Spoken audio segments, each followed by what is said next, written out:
محترم دوستو، السلام علیکم۔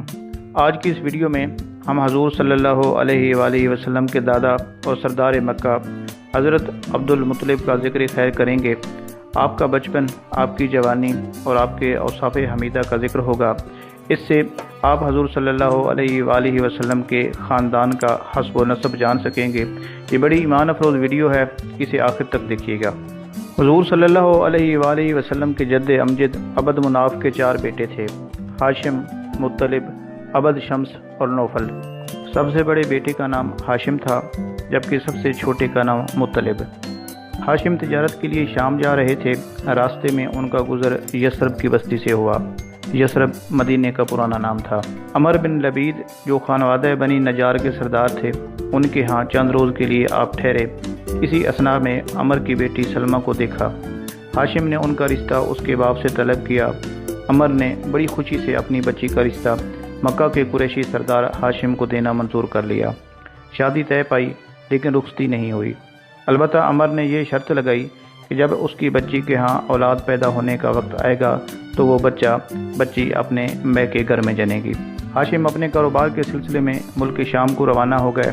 اپنی کاروباری مصروفیتوں سے فارغ ہونے کے بعد واپسی پر اپنے سسرال آئے۔ عمر نے اپنی بیٹی کو آپ کے ساتھ رخصت کیا۔ آپ اسے لے کر مکہ پہنچے۔ کچھ عرصہ وہاں رہے، وہ حاملہ ہو گئیں۔ جب بچے کی پیدائش کا وقت قریب آ گیا تو حسب وعدہ آپ نے اپنی زوجہ کو اس کے باپ کے پاس یثرب بھیج دیا۔ جب مولود مسعود پیدا ہوا تو اس کے سر کے بالوں میں چند سفید بال تھے، اس لیے ان کا نام شیبہ رکھا گیا، جس کا مطلب ہے بوڑھا۔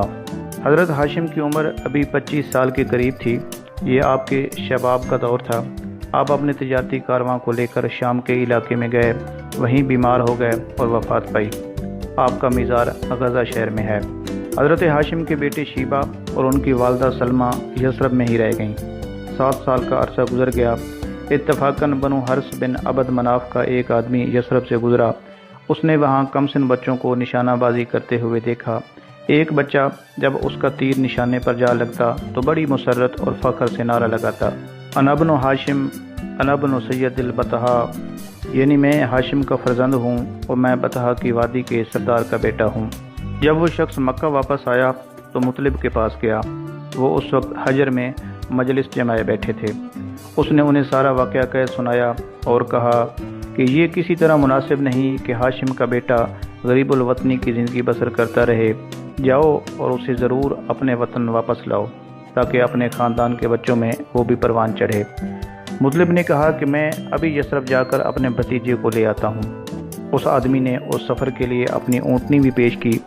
مطلب اس پر سوار ہوئے، تیزی سے مسافت طے کرتے ہوئے یثرب پہنچے۔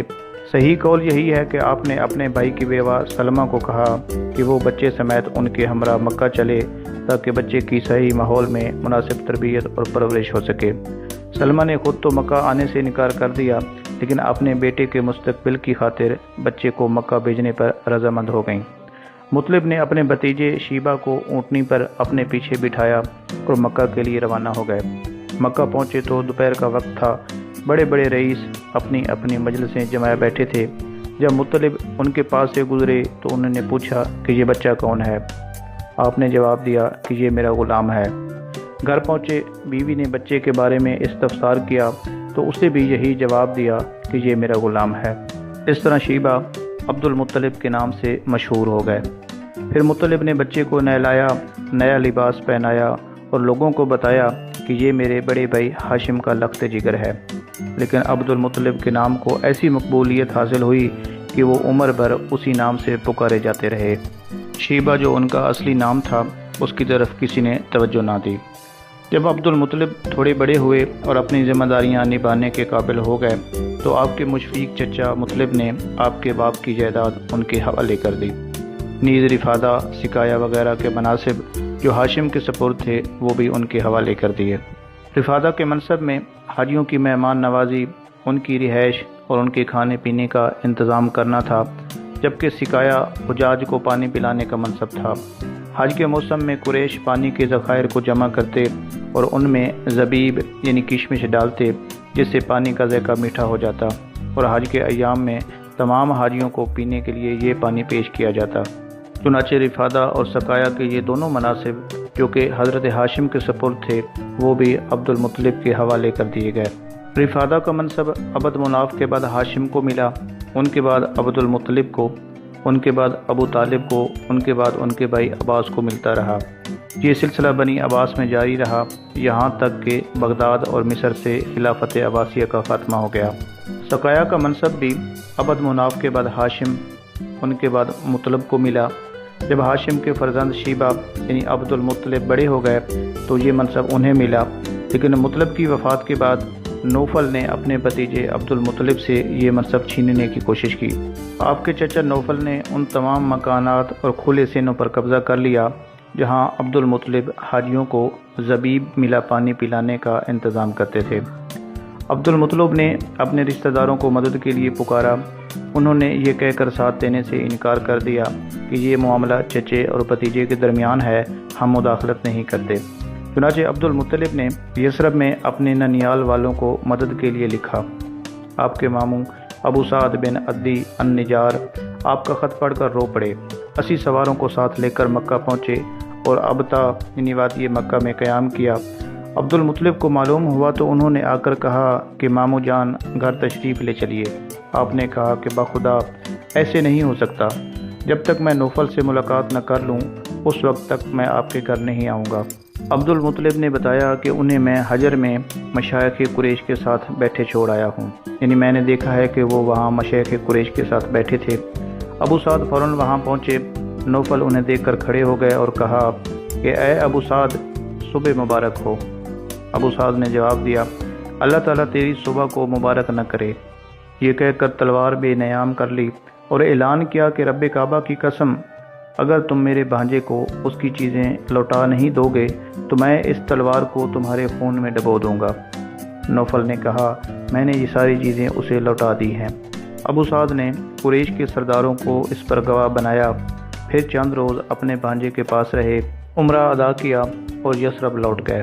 قبیلہ بنو جرہم جو کہ مکہ کا سردار قبیلہ تھا، کبھی مکہ کی سرداری ان کے پاس تھی اور یہ خانہ کعبہ کے متولی بھی تھے۔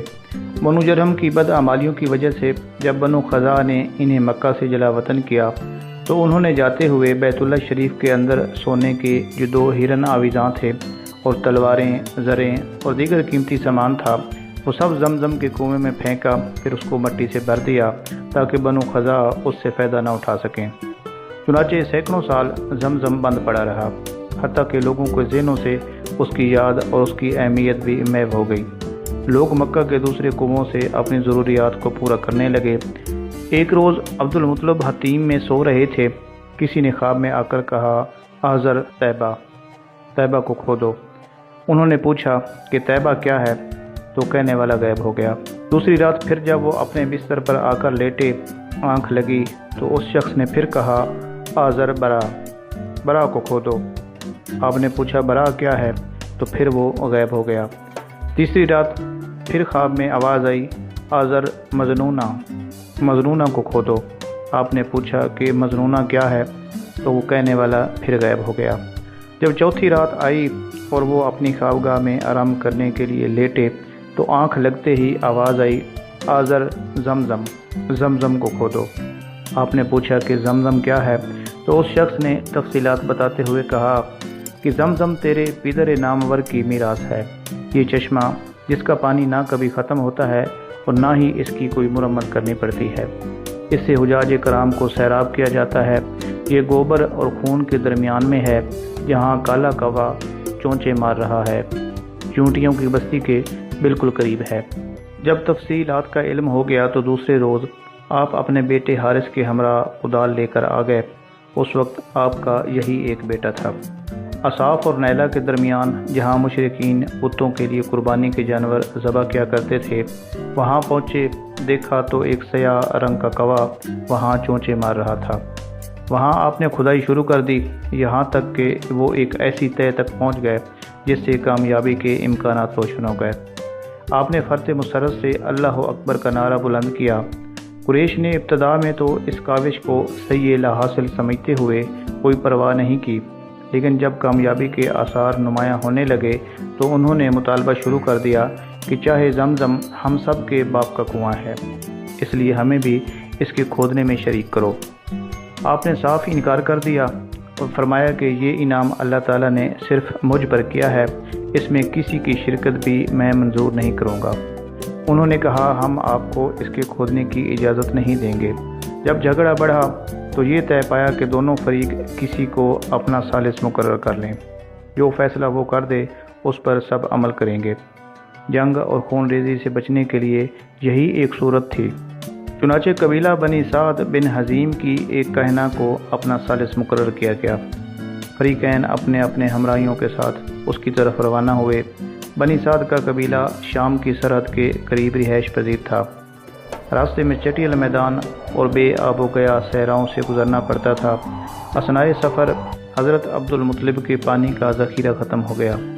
انہوں نے دوسرے فریق سے پانی طلب کیا تو انہوں نے صاف انکار کر دیا، اور یہ لوگ شدت پیاس سے نڈال ہوتے جا رہے تھے۔ موت سامنے نظر آنے لگی تھی۔ حضرت عبد المطلب نے ساتھیوں سے مشورہ کر کے یہ طے کیا کہ سب لوگ اپنی اپنی قبر کا گڑھا کھود دیں، جب کوئی دم توڑے تو اسے اس کے گڑھے میں دفن کر دیا جائے۔ آخر میں جو آدمی رہ جائے گا، اگر اس کو کسی نے دفن نہ کیا تو کوئی حرج نہیں، بجائے اس کے کہ سب کی لاشیں بے کور و کفن پڑی رہیں۔ اس سے یہ بہتر ہے کہ آخری آدمی تجہیز و تکفین سے محروم رہ جائے۔ چنانچہ ہر ایک نے اپنی اپنی قبر کا گڑھا تیار کر لیا اور موت کا انتظار کرنے لگے۔ حضرت عبد المطلب نے پھر کہا، یوں ہاتھ پر ہاتھ دھرے بیٹھے رہنا اور موت کا انتظار کرنا کوئی جواں مردی نہیں۔ اٹھو، جب تک جسم میں جان ہے قدم آگے بڑھاتے رہیں، ممکن ہے اللہ تعالی ہمارے بچانے کا کوئی سامان مہیا کر دے۔ چنانچہ سب نے اپنے اپنے اونٹوں پر کجاوے کسے اور ان پر سوار ہو گئے۔ جب حضرت عبد المطلب نے اپنا اونٹ اٹھایا تو اس کے پاؤں کے نیچے سے چشمہ ابل پڑا۔ پانی ٹھنڈا بھی تھا اور میٹھا بھی۔ سب نے خوب سیر ہو کر پیا اور اپنے اپنے مشکیزے بھی بھر لیے۔ آپ نے اپنے ساتھیوں کو فرمایا کہ دوسرے فریق کو بھی کہو کہ وہ بھی اس چشمہ سے جی بھر کر پانی پی لیں اور اپنے برتن بھی بھر لیں۔ بعض دوستوں نے اس پر ناگواری کا اظہار کیا اور اعتراض کیا کہ جب ہم نے ان سے پانی مانگا تو انہوں نے انکار کر دیا تھا، اب ہم انہیں پانی پینے کے لیے کیوں دیں؟ عبد المطلب نے فرمایا کہ اگر ہم بھی ایسا ہی کریں گے تو پھر ہم میں اور ان میں کیا فرق باقی رہ جائے گا؟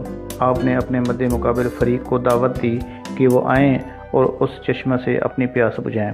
جب فریق ثانی نے آپ کی یہ کرامت دیکھی تو کہا، عبد المطلب اب آگے جانے کی ضرورت نہیں رہی، اللہ تعالیٰ نے فیصلہ فرما دیا ہے۔ جب اس نے اس لک و دک صحرا میں تمہارے اونٹ کے پاؤں کی ٹھوکر سے چشمہ جاری کر دیا ہے تو زمزم بھی صرف تمہارا ہے، ہم اس میں حصہ دار کا دعویٰ واپس لیتے ہیں۔ چنانچہ دونوں گروہ واپس آ گئے۔ حضرت عبد المطلب نے کھدائی مکمل کی، سونے کے 2 ہرن، قیمتی تلواریں اور زریں بھی برآمد ہو گئیں۔ قوم نے ان چیزوں کا حساب کا مطالبہ شروع کر دیا۔ جھگڑے نے پھر سنگین صورت اختیار کر لی۔ آپ نے کہا کہ آؤ بذریعہ فال اس کا فیصلہ کریں۔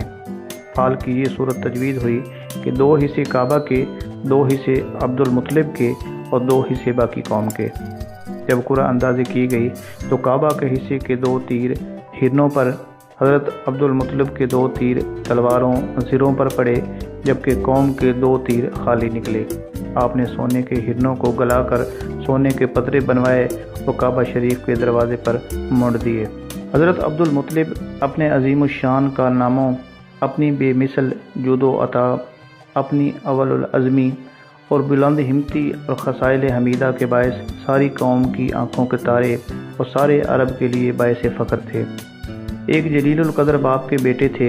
تاریخ عالم کا رخ پھیر دینے کی صلاحیتوں سے مالا مال 10 بیٹوں کے باپ تھے۔ ایک روز آپ حتیم میں تشریف فرما تھے کہ آپ کے 10 بیٹے شیروں کی طرح آپ کے گرد حلقہ بنائے ہوئے بیٹھے تھے۔ ایک عرابی وہاں سے گزرا۔ یہ سارا منظر دیکھ کر بے ساختہ اس کی زبان سے نکلا کہ اللہ تعالیٰ جب کوئی مملکت بنانا پسند کرتے ہیں تو اس کے قیام کے لیے اس قسم کے جواں مرد پیدا فرما دیتے ہیں۔ حضور نبی کریم صلی اللہ علیہ وآلہ وسلم کے دادا حضرت عبد المطلب کی زندگی کا ایک عظیم واقعہ خانہ کعبہ پر ابرہ کی لشکر کشی ہے۔ حضور اکرم صلی اللہ علیہ وآلہ وسلم کی پیدائش سے صرف 55 دن پہلے یمن کا بادشاہ ابرہ ہاتھیوں کی فوج لے کر کعبہ ڈھانے کے لیے مکہ پر حملہ آور ہوا۔ اس کا سبب یہ تھا کہ ابرہ نے یمن کے دارالسلطنت صنعا میں ایک بہت ہی شاندار اور عالیشان گرجا گھر بنایا اور یہ کوشش کرنے لگا کہ عرب کے لوگ بجائے خانہ کعبہ کے یمن میں آ کر اس گرجا گھر کا حج کریں۔ چنانچہ جب مکہ والوں کو یہ معلوم ہوا تو قبیلہ کنانہ کا ایک شخص غیظ و غضب میں جل بھن کر یمن گیا اور وہاں کے گرجا گھر میں پاخانہ کر کے اس کو نجاست سے لت پت کر دیا۔ جب ابرہ نے یہ واقعہ سنا تو وہ طیش میں آپے سے باہر ہو گیا اور خانہ کعبہ کو ڈھانے کے لیے ہاتھیوں کی فوج لے کر مکہ پر حملہ کر دیا، اور اس کی فوج کے اگلے دستے نے مکہ والوں کے تمام اونٹوں اور دوسرے مویشیوں کو چھین لیا۔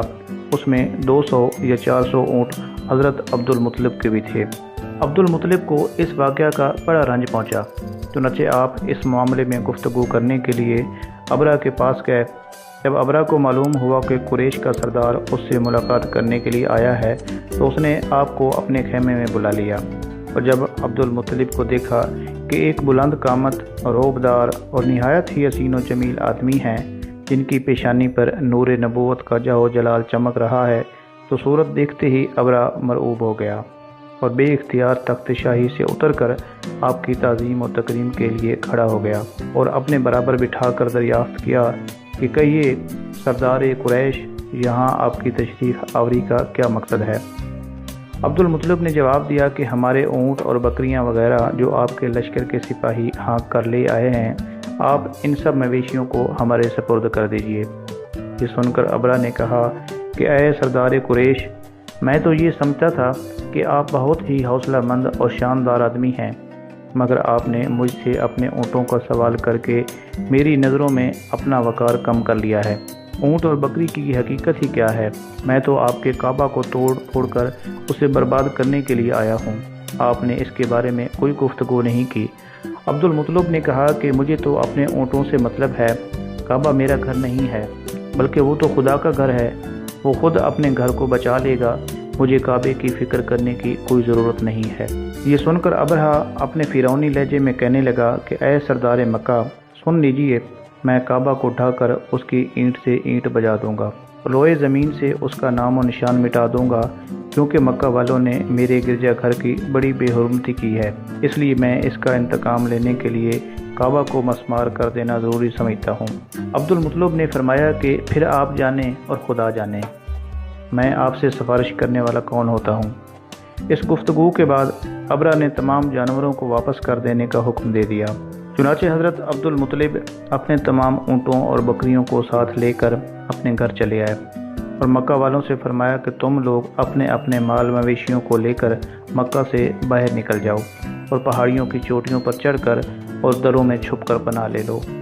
مکہ والوں سے یہ کہہ کر پھر خود اپنے خاندان کے چند آدمیوں کو ساتھ لے کر خانہ کعبہ میں گئے اور دروازے کا حلقہ پکڑ کر انتہائی بے قراری اور گریہ زاری کے ساتھ دربار باری تعالیٰ میں اس طرح دعا مانگنے لگے کہ اے اللہ، بے شک ہر شخص اپنے اپنے گھر کی حفاظت کرتا ہے، لہذا تو بھی اپنے گھر کی حفاظت فرما اور صلیب والوں اور صلیب کے پجاریوں یعنی عیسائیوں کے مقابلے میں اپنے اطاعت شاروں کی مدد فرما۔ عبد المطلب نے یہ دعا مانگی اور اپنے خاندان والوں کو ساتھ لے کر پہاڑ کی چوٹی پر چڑھ گئے اور خدا کی قدرت کا جلوہ دیکھنے لگے۔ ابرہہ جب صبح کو کعبہ ڈھانے کے لیے اپنے لشکر جرار اور ہاتھیوں کی قطار کے ساتھ آگے بڑھا اور مقام مغمس میں پہنچا تو خود اس کا ہاتھی، جس کا نام محمود تھا، ایک دم بیٹھ گیا۔ ہر چند مارا اور بار بار للکارا مگر ہاتھی نہیں اٹھا۔ اسی حال میں کہر الہی ابابیلوں کی شکل میں نمودار ہوا اور ننھے ننھے پرندے جھنڈ کے جھنڈ، جن کی چونچ اور پنجوں میں 3 کنکریاں تھیں، سمندر کی جانب سے حرم کعبہ کی طرف آنے لگے۔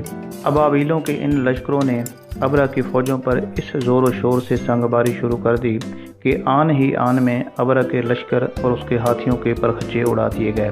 ابابیلوں کی سنگباری خداوند قہار و جبار کی قہر و غضب کی ایسی مار تھی کہ جب کوئی کنکری کسی فیل سوار کے سر پر پڑتی تھی تو وہ آدمی کے بدن کو چھیدتی ہوئی ہاتھی کے بدن سے بھی پار ہو جاتی تھی۔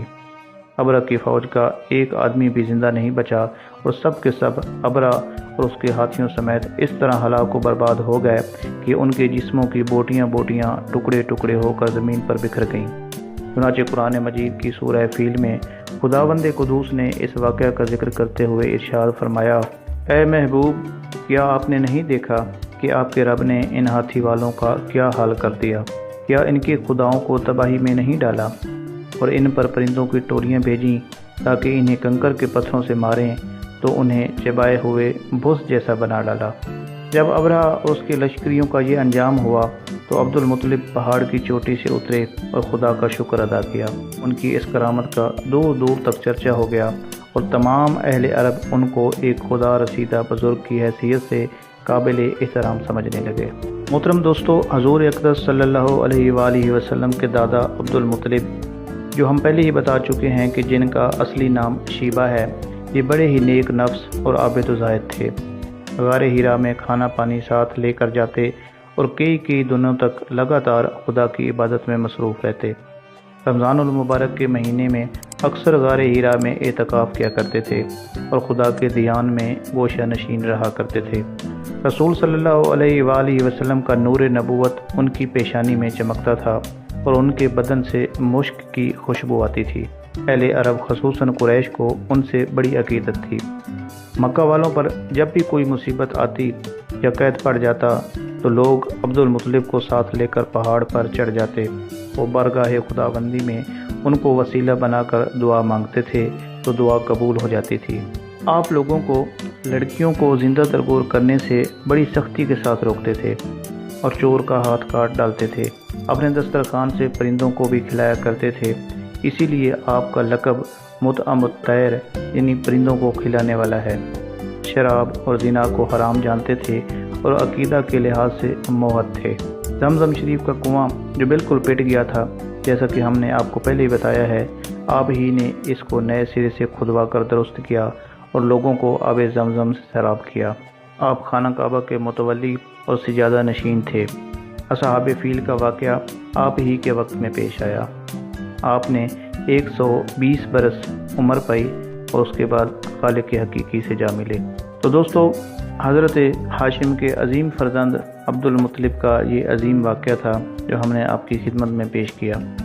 اللہ کریم سے دعا ہے کہ اللہ تعالیٰ اس خانوادہ رسول صلی اللہ علیہ وآلہ وسلم کے صدقے ہماری اور آپ کی مغفرت فرمائے، اور اللہ تعالیٰ سے دعا ہے کہ میرا یہ بیان کرنا اور آپ لوگوں کا سننا اپنی بارگاہ اقدس میں قبول فرمائے۔